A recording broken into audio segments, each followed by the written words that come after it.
Por fin ha parado de llover. Ahora estoy recorriendo un camino de piedras.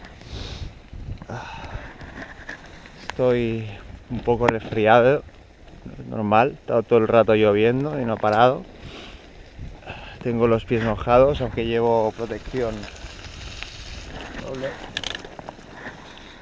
Y nada, esto sigue.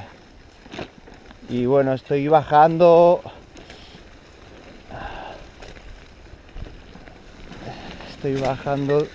Desde la montaña hasta la costa. Ahora no creo que tarde demasiado, porque ya llevo unos 71 kilómetros, 72, y me faltaron unos 30 y pocos. Así que bueno, vamos a continuar la marcha, que se nos hace tarde.